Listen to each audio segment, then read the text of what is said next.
Hello, Lindsay Elliott from Lindsay Elliott Coaching here, and I'm back again with another Ask Me Anything question. So Jodene has written in with a question for me, so I'm going to read some of it out. I'm going to keep it a little bit succinct and then speak to it. So Jodene overall is struggling with her husband's eating and drinking habits, and it's creating a lot of frustration and anger within her. So she writes, I just wish I could stop thinking I can control his every move when it comes to what he eats and drinks. I know I can't control him, but my mind sure thinks it can. Here is a little background. So she goes into the background about her husband's dad was also a bit overweight and his issues with food. And then she says, in a nice way, I have talked and expressed to my husband my fears that he will become like his dad. But this is where I get really annoyed. We will eat dinner and then an hour later he is having a snack. I can feel the energy rising when he gets up and rustles around in the kitchen and then comes back with food. I mean, the energy is so strong and there is so much discomfort and I want to scream at the top of my lungs. You shouldn't eat that. When he drinks, I feel the same energy of anger come over me. I know I have no room to talk because I binge eat at least once or twice a week. But I justify it with at least I exercise and watch what I eat most of the time. She says, anyways, I would really love it if I just couldn't care what he eats or drinks or really does. I know my mind goes crazy because it's trying to predict the future and how it's going to go. I would love it if you could point me in a new direction of how to look at this. Thank you so much for listening. So just to preface this as well, to say that Jodene had said that she herself, as she mentions it there, that she has a binge eating habit that's actually, through exploring this understanding, is starting to sort of fall away a bit. So it's still happening, but it's not happening as much. And she's seeing a lot about the repetition of her own mind in that habit. So the first thing that I want to point you to, Jodene, that I don't know whether you've considered this or not, is that when we have been in a habit or an addiction, or we're still in it, but we're sort of slightly starting to move away from it, or even if we've completely moved away from it and we're not doing it anymore, sometimes because our minds love to be in control, they love to be busy, they love to be predictable and habitual, sometimes if the mind is seeing, oh, okay, I don't have to pay attention quite so much to Jodene's eating anymore, like that's starting to fall away a bit, there is the possibility that it's just turned its attention, or if it was already doing this, it's turned up the volume of the amount of talking it's doing to you. It's turned its attention to your husband instead. So this, as I said, I see this happening, and sometimes it's not that it will turn its attention to another person. It might, if it's something's falling away over here in your life, it might then start talking about something else in your life that you need to. So for example, when I let go of one habit and addiction, my mind, I noticed after a while, was then talking to me about my health, and in a way that was quite habitual and addictive and not true.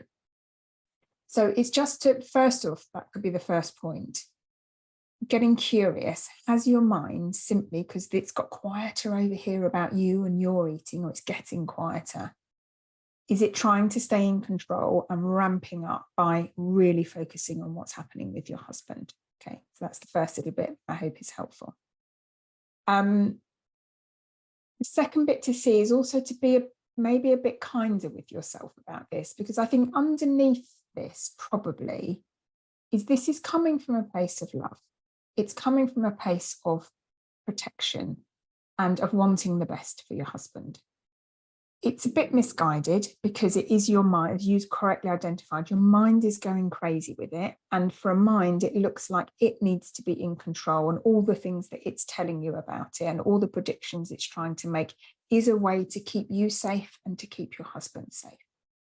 So I wonder if you are allowing yourself to, in the moment, feel that feeling of what if something bad happens with his health because he's eating like that. Now, I'm not saying that's going to happen, and I'm going to talk about that in a minute, but there will be some element maybe of fear or worry or anxiety underneath this, that I wonder if you're allowing yourself to feel that. Not because it's true and because it's predictive, but just letting yourself feel it as opposed to kind of pushing it down and hoping that it will go away. I'm going into the kind of mind stuff of, I need to stop this. It's so frustrating. It's so angry. So just having a little bit of compassion with yourself in this, that maybe coming from a place of love and your own kind of worry about the future. This isn't the solution. And I think you know that, otherwise you wouldn't have asked the question. Like your judgment of him over it and your anger and frustration, you know that isn't the solution to helping him. But just allowing yourself maybe to feel it a little bit more, some of that. The other place I'd like to point you is that sometimes, and this isn't a hard and fast rule. I can't say that this is like 100% truth about life, but it's something that I have seen tends to happen a bit of the time. Is that so you mentioned in a previous email to me about still feeling some shame about when you binge eat. And sometimes when we've got something, a behavior in ourselves or an emotion in ourselves we're not comfortable with, or something that we do, some kind of behavior that we do that we are really uncomfortable with and we feel shame about. If someone else, and invariably if we're feeling shame about it or guilt about it, then we're judging ourselves, we're making ourselves wrong. And if someone else is also displaying that behavior, we also tend to judge them.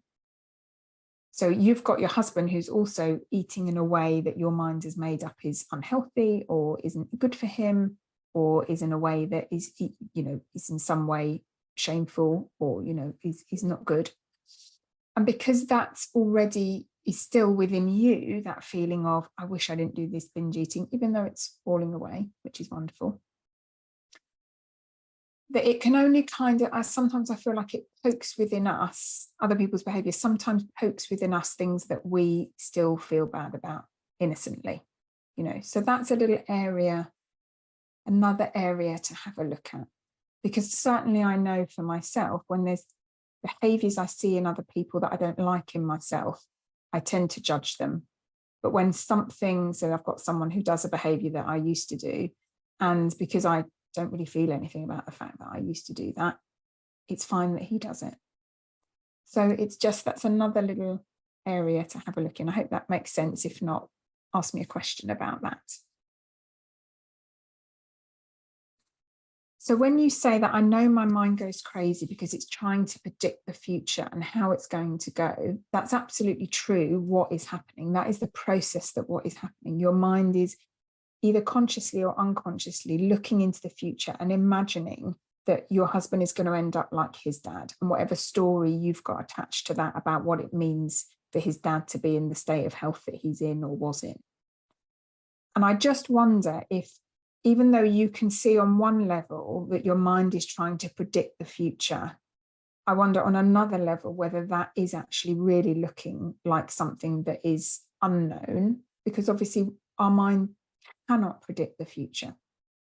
Any time that we are thinking about something that is not in the here and now, so anytime your mind is talking about what your husband's health is going to be like either tomorrow or next year or next month or in 5 years if he carries on this way, anytime it's talking about that and imagining what that might be, it's not what is happening now. So it's imagination.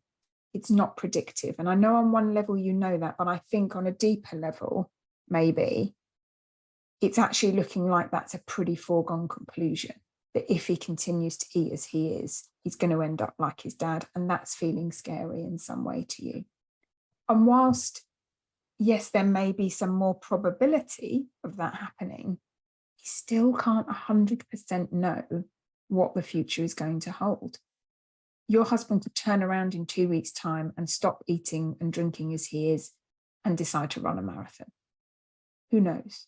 We've got no idea. But at the moment, that future piece, even though your mind is chatting to you about it, I wonder if there is a piece of that that is actually looking quite real and like, well, that's pretty likely to happen. And I don't want that. I don't want that for my husband. I don't want that for our life. So just have a little look there.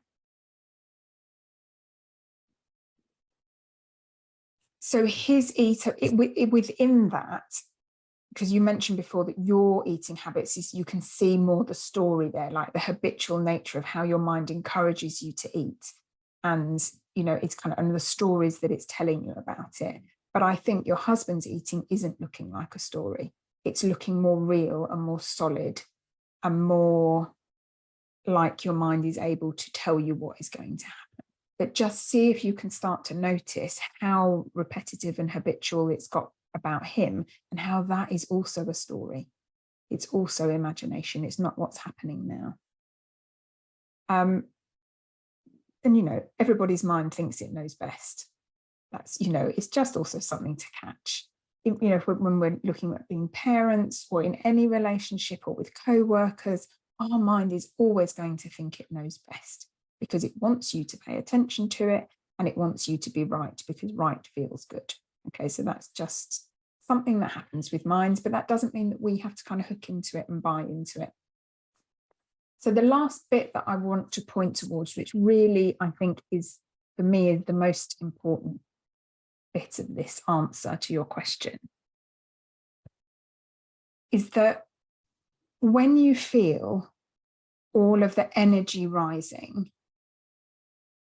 and the frustration and the anger, I imagine that that is looking like it is coming from the fact that he has got up from the kitchen and he's rustling around and he shouldn't be eating, and that he or shouldn't be drinking that. It looks like it is coming from your husband to you, those feelings. Because if he wasn't doing it, then you wouldn't be feeling those feelings. You wouldn't have all of this anger and frustration to deal with if he wasn't doing that. And that looks really pervasive and very real all of the time to us. That person wasn't doing that, I wouldn't be feeling this. But as I know you've already explored some of this understanding, I know that when you can pull back and you see it about other things, you know that isn't how it's working.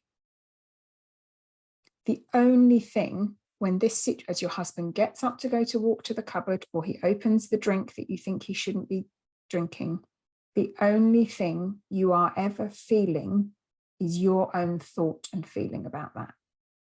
A wave of thought comes in, a wave of perception passes through you that is now habitual, that says, you shouldn't be doing that. I'm so frustrated. I'm so angry. All of that flavor of thinking quickly passes in and through you. Well, maybe it doesn't go through you. Maybe it gets a little bit stuck as you kind of cogitate on it and innocently just kind of overthink it. But what I want you to see here is that the parallel lines that I've talked about in previous videos, you have your husband going to go and get the food or opening the drink, and then you have your thought created experience about it and all the feelings and all of the nervous system stuff that kind of gets triggered that goes along with that. All of that experience runs parallel to it. It's not coming from your husband's eating habits to you. It's just eating habits are happening here, and all of your thinking that you've identified as being repetitive and habitual and probably addictive, a bit addictive now, about his thinking shows up. So they are not intersecting, they are running parallel. And there's freedom there, because you don't need his behavior to change in order for this just to die down. All that needs to happen here is that you allow yourself to feel it, because I wonder if you're allowing yourself to kind of feel it to completion, because maybe you worry that you're going to say something, but just maybe you could get up, and because sometimes when we've got that angry, frustrated energy, we actually just need to shift that out of the body. You could get up and walk out of the room or do whatever, or just allow it, just let yourself feel it, know that it's not coming from him. And as you start to pay less attention to it, you can just notice, oh, here it comes. Here's the broken record. Here's my mind talking about this in this certain way. As you start to pay less attention to it, as it looks less important because it's not predicting the future, it's not keeping him safe, it's not keeping you safe, it's just an activity of your mind, it's hooked into it, it's not helpful or beneficial in any way. As you start to pay less attention to it, it will just quieten down. It will. It's just, or generally it's what happens. I can't guarantee that, obviously, but I really want you to see that in no way is it ever coming from your husband. It is purely your response to that. And there's freedom there because you don't need him to change. And all of this is open to change. You might just see it differently, just the more that you look at a few of the things that I pointed to. And it will start to look different, which is amazing, because then in life, we're not victim to other people, and we're not victim to circumstances, knowing that our perception, our thought, our feeling is always changing, and you're always possible that you're going to see something totally differently. And there's freedom and healing in that.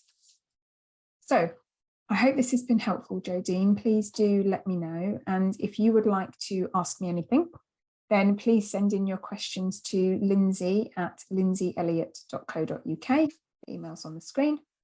And yeah, I would love to answer your question for you. Okay, thanks so much for watching. Please do like and subscribe. Bye-bye.